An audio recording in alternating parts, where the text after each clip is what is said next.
रोजमर्रा की जिंदगी में कभी कुछ ऐसी खबरें भी नजर में आ जाती हैं जो फील कराती हैं कि इंडिया बदल रहा है। सारे प्रॉब्लम्स का सोल्यूशन एक बार में तो नहीं मिलता, मगर इन छोटी छोटी कोशिशों को देखकर अंदर से अच्छा फील होता है। हर साल अप्रोक्सीमेटली 50 घंटे हम इंडियंस ट्रैफिक में लूज करते हैं, और अगर आप मुंबई, दिल्ली या बैंगलोर से हैं तो अप्रॉक्स 120 घंटे, जो कि 5 दिन से भी ज्यादा है। ट्रैफिक की असली वजह है आउटडेटेड ट्रैफिक मैनेजमेंट सिस्टम। बड़े सिटीज कितना प्लानिंग करते हैं और उस प्लान का कितना % एग्जीक्यूट, यह बात किसी से छुपी नहीं। मगर टियर 2 एंड टियर 3 सिटीज क्यों इन नई टेक्नोलॉजीज का यूज नहीं कर रही हैं, यह बात समझ में नहीं आती। आज भी इंडिया में सैकड़ों शहर हैं जहां इंसानों का ट्रैफिक सेंस भेड़ बकरियों से भी बदतर है। तो ऐसी क्या खबर है कि हम क्रेजी रायपुरियंस अपने आप को रोक नहीं पा रहे हैं? खबर है गोवा से।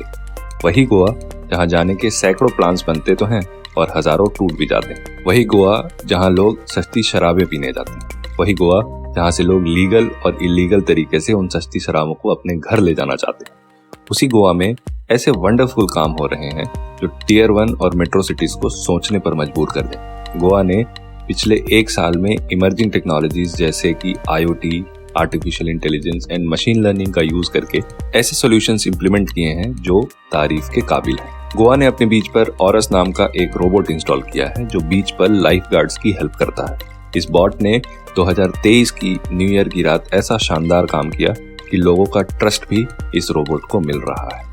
यह वार्निंग देने के साथ साथ हाई लो टाइड्स के डेटा को एनालाइज करके लाइफ गार्ड्स की हेल्प करता है। पब्लिक सेफ्टी वार्निंग के साथ साथ यह पब्लिक की लाइफ सेव भी करने में अपना एफर्ट दे रहा है। अब गोवा यूज करने जा रहा है artificial intelligence driven traffic signal control and an e challan system.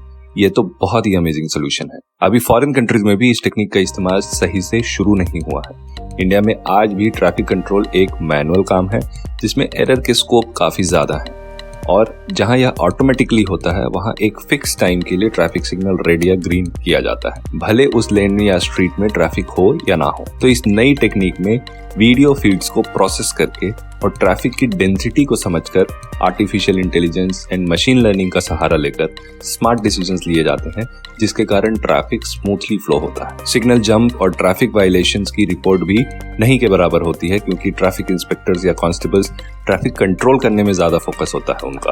बाद में चालान घर भेजने या फॉलो अप करने में बहुत मुश्किल हो जाती है उनके लिए। ऐसे में ई चालान का system automatically AI and ML से ट्रैफिक वायलेटर्स को चालान इशू कर सकता है। गोवा ने बॉल्टेक AI कंपनी के साथ यह डील भी किया है, जिसमें 70% चालान से आया रेवेन्यू इस कंपनी को जाएगा जो इस सॉल्यूशन को इम्प्लीमेंट कर रही है, उसकी सर्विसिंग करेगी, उसका मेंटेनेंस करेगी, और बाकी बचे 30% रेवेन्यू जो है वो गवर्नमेंट ऑफ गोवा को मिलेंगे। अब इसे कहते हैं एक smart decision, one time investment, जिसमें मिलते हैं मेंटेनेंस एंड सर्विस, ई चालान और ट्रैफिक कंडीशंस में इंप्रूवमेंट के बम्पर प्रॉफिट्स।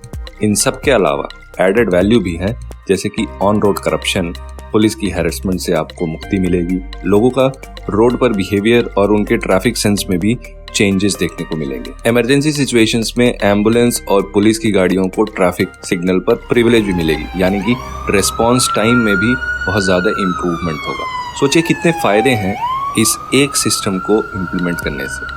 कैसा लगा आपको गोवा का यह सिस्टम, और क्या आपको लगता है कि ऐसे सोल्यूशन आपके शहर की भी जरूरत है? तो कमेंट में अपने शहर का नाम जरूर शेयर करें। मेरे शहर रायपुर को तो इसकी सख्त जरूरत है ना रायपुरियंस?